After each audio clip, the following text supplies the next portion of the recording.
Have you had that urge and that itch that tells you that maybe you're meant to be in a different place at a specific period of time? I know we've all felt it, and it's pretty not common to act on it. I think a lot of people feel that urge inside of maybe I should move here, maybe I should go there, and they don't act on it. One, because they're nervous, or two, maybe they have responsibilities and things that tie them down to a specific place, which if that's the case, I totally understand. But if you have that urge and you have the means and the opportunities to go, why not go? Here's a quick version. 3 years ago, I moved abroad to Australia on a working holiday visa, and that is what started this whole series of events of me moving abroad across the world. After living there for about a year, I couldn't renew my visa as much as I wanted to stay in the country, but I couldn't due to age restrictions. Ugh, how annoying. So I set my sights on Spain, and I moved to Spain on a Digital Nomad Visa, which is where I now reside, even though I'm home in Arizona just visiting for the moment. I went without a job. I knew maybe 2 to 3 people, and I had no idea what I was doing, but I knew that I had this urge and this itch inside to go abroad, so I booked the ticket and I haven't looked back. It's funny how things have a snowball effect, because up until that point I had just booked little trips at a time, and now I can't imagine my life having not moved abroad for a significant period of time. There's endless things that you can get out of moving abroad, and I can't even begin to list them all. Learning about yourself, learning about new people, new cultures, new languages, new cuisines, the list goes on and on and on.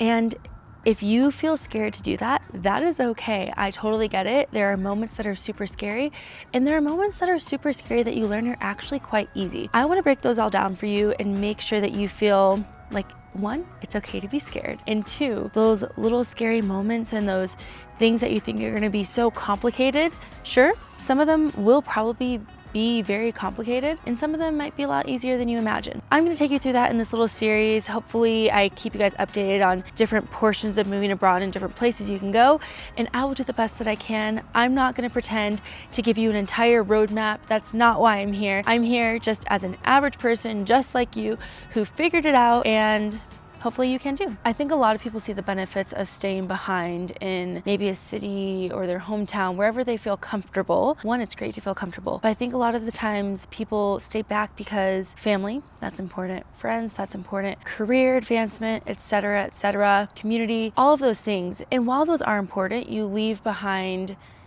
so many amazing opportunities. Maybe you tackle career growth in another country. Maybe you meet the love of your life in another country. Maybe you discover that you have a whole nother community of people who are like-minded to you in another country, and you'll never know if you don't get off the couch or leave that job that you hate or leave that situation that you're settling in to go explore it. And trust me, this isn't me sitting on a high horse. I have been in the wrong place at the wrong time, fucked up, made the wrong decisions, moved to certain areas where I actually didn't fit what I wanted in that criteria, but I wouldn't have known unless I tried.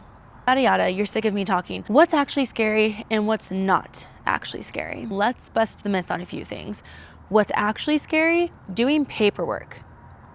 Kinda, sorta. If you're doing paperwork for a working holiday visa in Australia, that is easy. If you have those papers in order, I think I applied for mine within a day, and I probably got it back within a month. That one's pretty easy. And I want to say it runs you about 500 USD. Scary paperwork. And again, I'm speaking for US citizens. So we have it pretty made and pretty cush in the first place. So I'm speaking from that area of privilege. But what is hard is applying for the Digital Nomad Visa in Spain. Can't touch on Portugal. I imagine maybe it's a little similar, but in Spain, heaps of paperwork you have to do. Of course, it's all in Spanish. So unless you are entirely fluent in Spanish, you're going to need to hire an agency. That costs money. And if you mess up, guess what? You have to do it again. So that is just the name of the game when it comes to applying for a visa. What's not actually scary? Being lonely. I think it can make you really nervous going to a new place. You're like, oh my gosh, am I gonna have friends?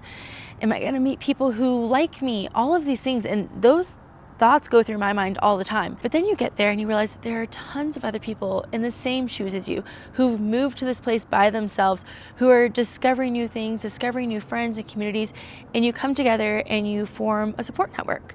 That could be through a run club, a journaling club, a swim club. I'm just listing clubs at this point. Maybe it's somebody you meet at your local library. You're gonna find your tribe if you are open to it and you just let it come to you. But also, you go to it. I will say making friends in a new place does require effort, and it does require courage. I have tons of friends who are like, oh, how do you make friends here? How do you make friends there? I get nervous and I walk up to people and I say hi. I'm scared too, and even though I make it look easy, like I'm giving myself a pep talk this whole time. So give yourself that pep talk and you can do it. What could toe the line between being scary and not so scary? Learning a new language. Guys, these mosquitoes are out to get me right now. Get out of here. Learning a new language depends where you go. I moved to Spain. I had a little bit of a basis when I moved there because I grew up in Arizona, and I'm continuing to learn, and that gives you the opportunity to talk to strangers, meet people in class, and again, that's just expanding your world of knowledge, your friend groups, etc., new people that you can talk to. So I think learning a language is pretty neat. I wish that I was better at it, and I wish I gave it more effort, so that's something that I need to hold myself accountable to because I also want to learn French. Yikes. Telling your friends and family what you're going to do, that can be scary. When I first moved abroad to Australia, I was bombarded with tons of questions that I didn't have the answer to, quite frankly. You're like, where are you going to live? Who are you going to talk to? What are you going to do for work? And I was like, I don't know these answers. Please stop asking me. And I would get so frustrated just because people were curious. So I think it's understanding that when you make these decisions, some people might not get it, and that's fine. People don't have to understand your life or your decisions. It's whatever you want to do, but I'm just telling you, like, I think that can be kind of nerve-wracking, is having to tell people what you plan on doing and maybe them judging you for putting your career on hold or putting a relationship on hold. But again, it's whatever you feel like.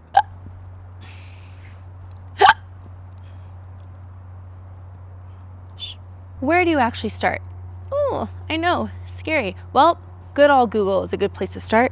The fuck, I have to get bugs. I really try to be nice to like all bugs and animals, but the mosquitoes are actually like trying to kill me.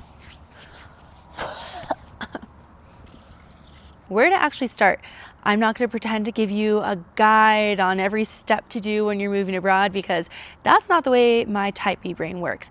What I can say is do a ton of research, talk to a lot of friends, talk to friends of friends. The amount of friends who reach out to me and they're like, hey, my friend's sister's cousin wants to move to Spain. Can you answer some questions? And I'm like, sure. I mean, just like put it out into the universe. You don't know until you ask. Ask Google for like what countries you can go to given your age. I will say, I tell people when I meet them, especially if they're under 30, start looking into what visas you can do in certain countries, because when you hit a certain age, it does become more difficult in certain countries.